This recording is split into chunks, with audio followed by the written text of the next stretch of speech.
Éric Verhaeghe.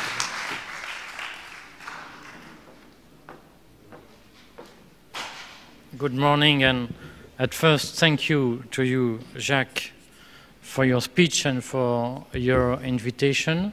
I'm very happy to be with you this morning, and I think that we are delayed, so I will be very short on my presentation. I just want to speak this morning about, I'm going to take the microphone.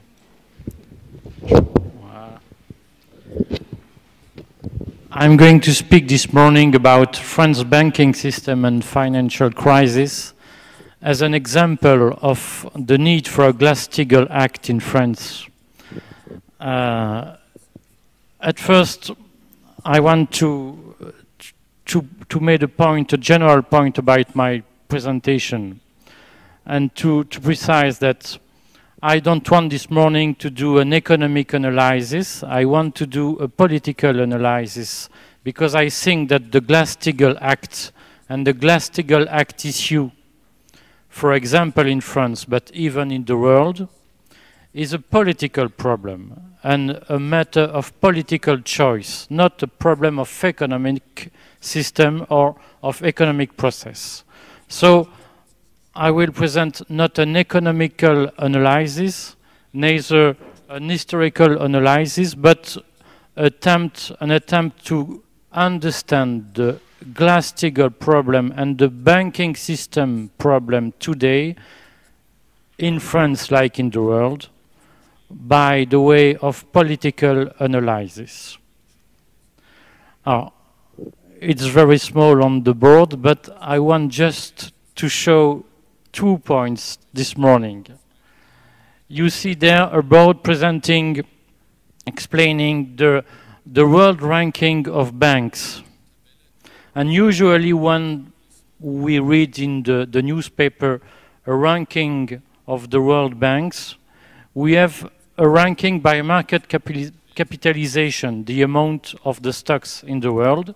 And you see on the red lines, I put a red color on the Chinese banks. You see in the 10 greater banks in the world, we have 4 Chinese banks, and we have in green 4 United States banks. So in the 10 biggest banks by market capitalization in the world, we have 4 Chinese banks and we have 4 American banks. So usually we consider that the banking world system is owned by America and China. And we have this feeling that the most powerful banking system in the world are American system and China's system.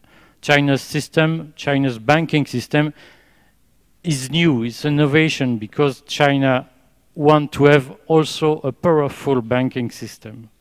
But if we change the technique of ranking, and if we leave the ranking by capitalization, by market capitalization, and if we take the ranking by assets, it's the economic properties of the banks, we see that China's banks are less powerful. And we see that the first American bank by assets in the world is the 6th bank. It's the Bank of America. And the most powerful banks by assets are the line in blue, the BNP, Banque Nationale de Paris. The second one is BNP as an asset is a French bank, you have understood. And the assets detained by BNP is equal to 3,000 billion of dollars. After you have the Royal Bank of Scotland, United Kingdom, almost 3,000 billion of dollars of assets. The third bank in the world is the HSBC Holdings, United Kingdom. And the fourth bank in the world is Crédit Agricole, France. The fifth bank, Barclays Bank, United Kingdom. You see on the 21st banks in the world, we have 4 British banks, 4 French banks.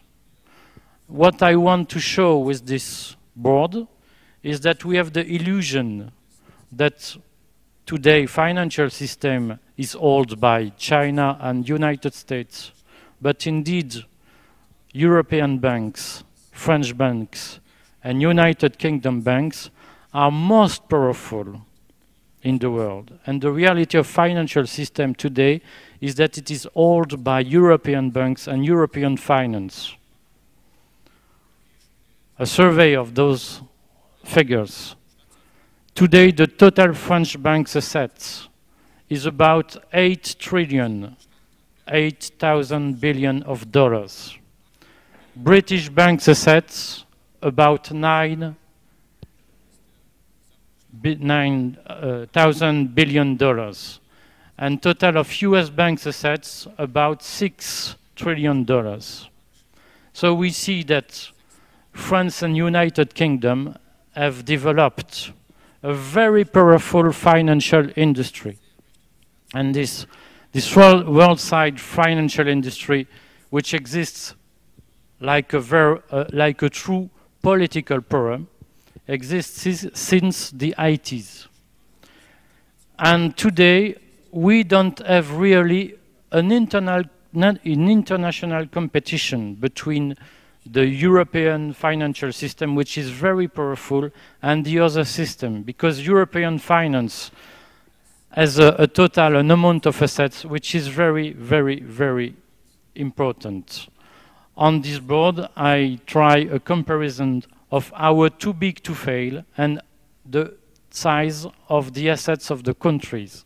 We see that, for example, the BNP Paribas balance sheet is equal to $3,000 billion, and the French gross domestic product is equal to $2,600 billion of dollars. So, for example, the size of the balance sheet of the BNP in France is bigger than the size of the asset of the French balance sheet, if you want, of the French domestic product. It's the same thing. I just take a figure to summarize. The UK plus the France total amounts of banking assets is superior to the US gross domestic product.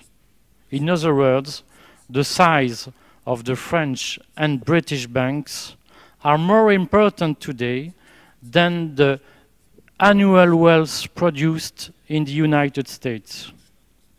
And you cannot understand today the power of the financial industry if you don't remember the importance of the balance sheet of the banks.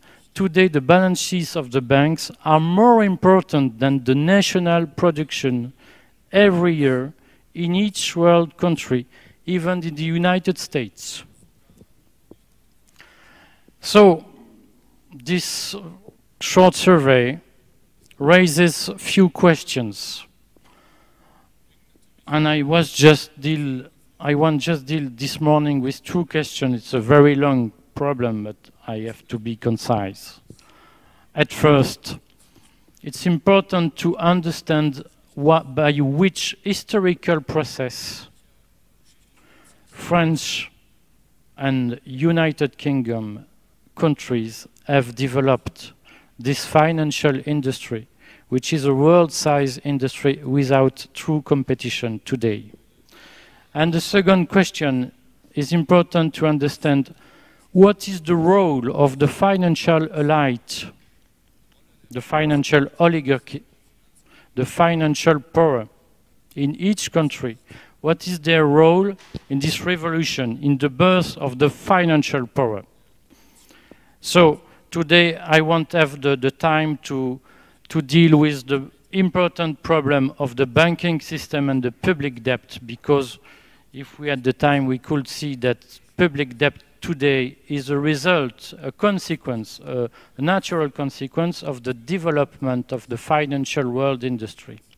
And we won't deal with the issue of the link between investment, public investment and banking system. We will just have a focus on the historical process of building of the financial power and historical explanation of the role of the elite. In France, the history of the financial industry is organized around 3 moments.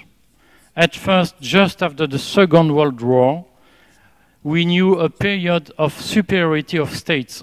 Every bank in France was nationalized and was a property of the French state. In 1966, French government decided to proceed to a relative deregulation. And it's in 1984 that the French government, Mitterrand system at this time, decided to give birth to a true industry, repealing all the nationalization acts and proceeding to a total deregulation of the French banking system. Nationalization Act in 1945. Why? 2 main reasons. At first, France had the idea that the French bankers had a behavior of collaboration with the German occupant at this time, and decided to punish the bankers by nationalizing the banks. Second reason, and the true reason, was that the banking system was totally ruined, at first by the crisis before the war, and secondly by the war itself.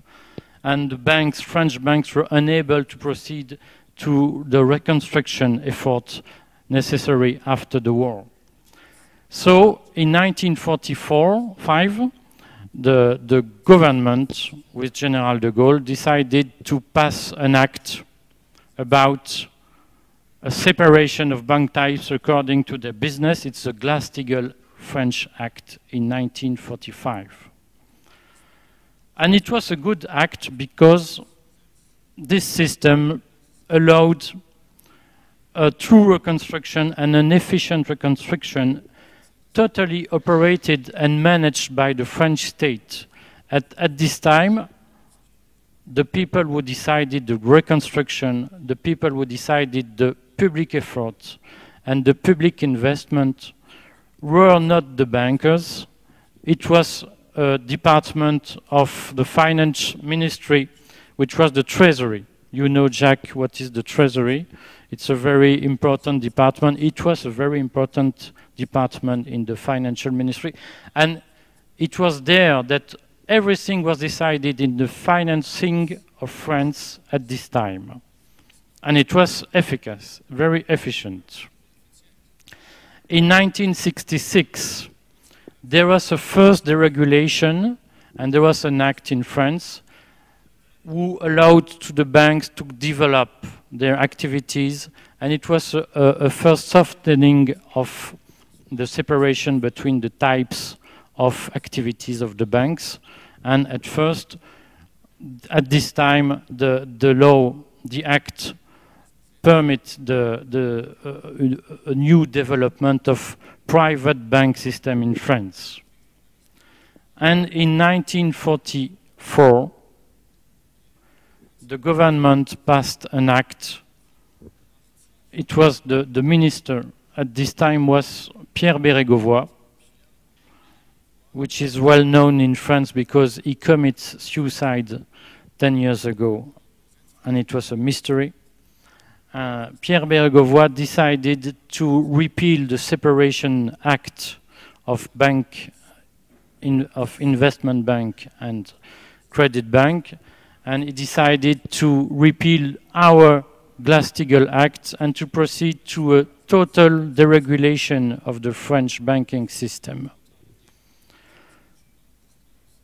It was the project of a very big financial company, and French government had the idea at this time to create a very, very, very world-size financial bank and insurance company to have a huge competitor on the world market. It was a public ambition, the French public ambition of a French industrial world-size, a French financial world-size industry. At this time, French government, after the 1944 Act, French government decided to privatize financial system, and to privatize our public banks. You have the list of few privatization.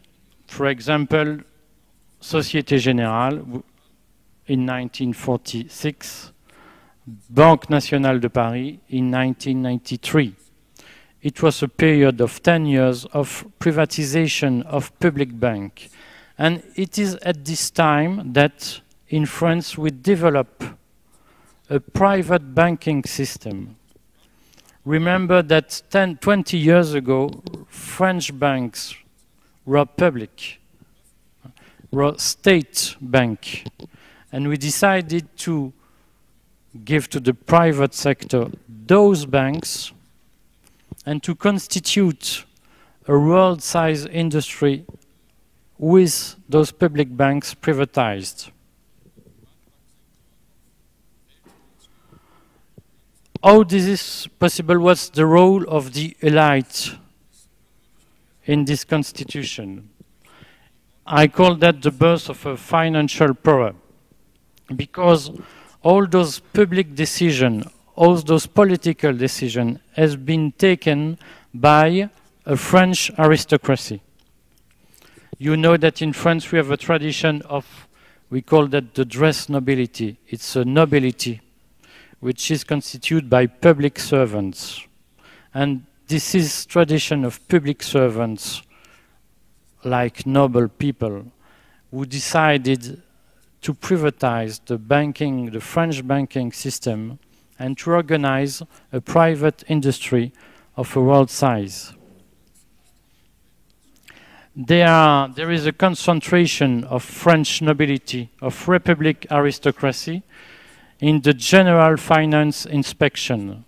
It's a department of the Finance Ministry, the FGI. And this FGI is a concentration of public servants who manage the political economy and the economical policy, and who manage today the private banking system. I took two examples of those general inspectors, of those public servants who decided to privatize the public bank in France and to build a French financial world-size industry. For example, Jean-Yves Haberer. He was born in 1932. He's a former of the École Nationale d'Administration. He was Finance General Inspector, and in 1966 he was the Finance Minister Advisor who decided the Act of 1966, the first deregulation act in France. He was the advisor who conceived this act, who wrote it and who managed it. He was Treasury Director in 1978, and he was involved in the monetary European system. And in 1982, he was the chairman of the BNP.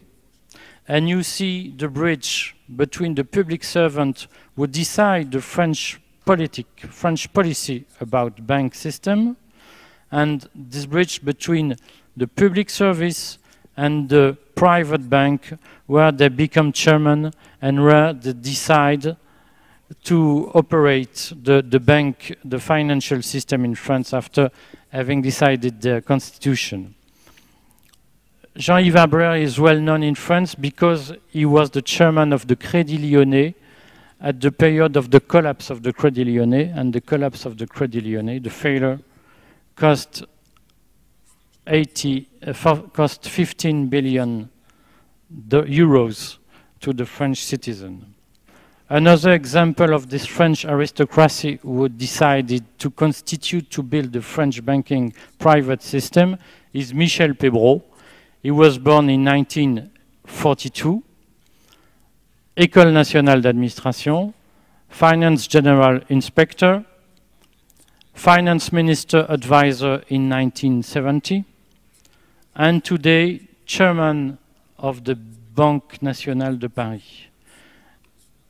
Those two examples, I like Michel Pébreau and I like Jean-Yves Abrère. But those two examples, both examples, shows by which way the financial aristocracy is born from a state aristocracy. And it's the same aristocracy who decided to privatize public bank and who manage today the privatized bank which was public. And the same people pass the act and benefit of the act. I think it's very important to have this idea because we often have the illusion that the too big to fail, that the international bank system, that the international financial system is a sort of natural creation, a sort of unescapable product of the human society. In reality, this system is a result, a consequence of political choices managed by people who decided to use the general interest and the general policy to have personal benefits and to defend their conception of the economy and their conception of the society. So in conclusion, for my very short intervention, I want to say that today we have in France a system of too big to fail banks, which is a world-size system, more powerful than the American banking system. Like the British system. This French banking system was decided 30 years ago. At first, this system was a public system, a state system, and it became a private system by the decision of a political choice, which is an elite, an oligarchical choice. And today, we must remember that the financial crisis, at first, is the crisis of this system of privatization of public interest, and it's a crisis of this choice imposed by a minority who benefit of this system during 30 years. Okay, it's finished. I want to present you because I think that France is an interesting example today of the financial development, and I think France will be an interesting area to test, to improve the Glass-Steagall Act of the modern times.